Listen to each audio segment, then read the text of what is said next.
You're so very screwed. You're so very screwed. You're so very screwed. You're so screwed. You're so very screwed. You're so very screwed. You're so very screwed. You're screwed. In this capital, generation after generation of Americans have debated great questions. Mid-grade strife, mid-grade strife, mid-grade strife, mid-grade strife, and have done great things. We fought for freedom, expanded liberty, debated totalitarianism and terror. We built the strongest, freest, and most prosperous nation the world has ever known. Now is the hour, our moment of responsibility, our test of resolve and conscience, of history itself. It is in this moment that our character of this generation is formed. Our purpose is found. Our future is forged. Well, I know this nation. As hard as those times have been, I'm more optimistic about America today than I've been my whole life, because I see the future that's within our grasp. Because I know there's simply nothing beyond our capacity. We're the only nation on earth faced in Afghanistan faced many dangers. One being stationed at bases breathing in toxic smoke from burn pits. Many of you have been there. I've been in and out of Iraq and Afghanistan over 40 times. These burn pits that incinerate waste, the waste of war, medical and hazardous material, jet fuel, and so much more. And they come home. Many of the world's fittest and best trained warriors in the world. Never the same. Headaches, numbness, dizziness. A cancer that would put them in a flag-draped coffin. I know.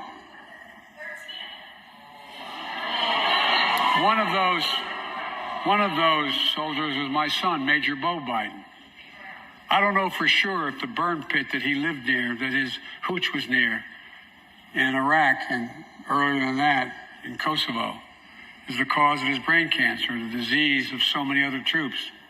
But I am committed to find out everything we can, committed to military families like Danielle Robinson from Ohio, the widow of Sergeant First Class Heath Robinson, ravaged Heath's lungs and body.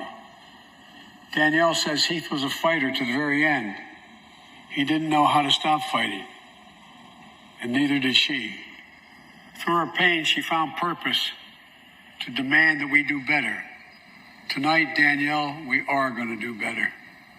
The VA is pioneering new ways of linking toxic exposure to disease, already helping more veterans get benefits. And tonight, I'm announcing we're expanding eligibility to veterans suffering from 9 respiratory cancers.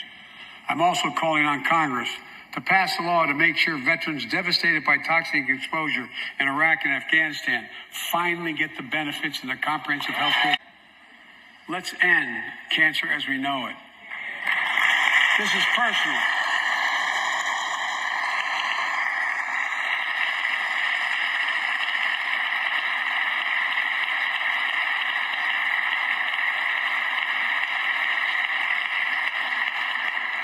This is personal to me and to Jill and to Kamala and so many of you. So many of you have lost someone you love. Husband, wife, son, daughter, mom, dad. Cancer is the number 2 cause of death in America, second only to heart disease. Last month, I announced the plan to supercharge the cancer moonshot that President Obama asked me to lead 6 years ago. Our goal is to cut cancer death rates by at least 50% over the next 25 years. And I think we can do better than that. Turn cancers from death sentences into treatable diseases. More support for patients and their families. To get there, I call on Congress to fund what I call ARPA-H, Advanced Research Projects Agency for Health.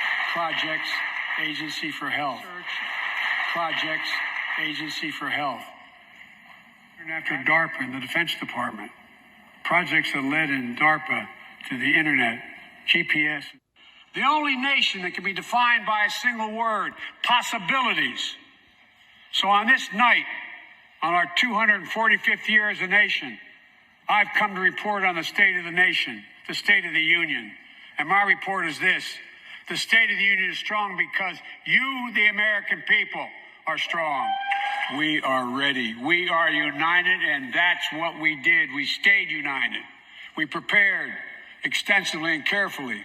We spent months building coalitions of other freedom-loving nations in Europe and the Americas, from America to the Asian and African continents, to confront Putin. Like many of you, I spent countless hours unifying Europe. Together, along with our allies, we are right now enforcing powerful economic sanctions. We're cutting off Russia's largest banks in the international financial system, preventing Russia's central bank from defending the Russian ruble, making Putin's $630 billion war fund worthless. We're choking Russia's access. News about what's happening can seem alarming to all Americans. But I want you to know, we're going to be okay. We're going to be okay. When the history of this era is written, and large crowds around the world, even in Russia, to demonstrate their support for the people of Ukraine. In the battle between democracy and autocracies, democracies are rising to the moment, and the world is clearly choosing the side of peace and security. This is the real test, and it's going to take time. So let us continue to draw inspiration from the iron will of the Ukrainian people. To our fellow Ukrainian Americans, Putin may circle Kyiv with tanks, but he'll never gain the hearts and souls of the Iranian people. He'll never extinguish their love of freedom, and he will never weaken the resolve of the free world.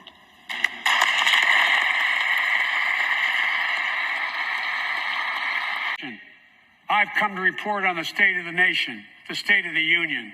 And my report is this: the state of the union is strong because you, the American people, are strong. We are stronger today. We are stronger today than we were a year ago. And we'll be stronger a year from now than we are today. This is our moment to meet and overcome the challenges of our time. And we will, as one people, one America, the United States of America. God bless you all, and may God protect our troops. Thank you. Go get him. We're so very screwed. We're so very screwed. We're so very screwed. We're so screwed. We're so very screwed. We're so very screwed. We're so very screwed.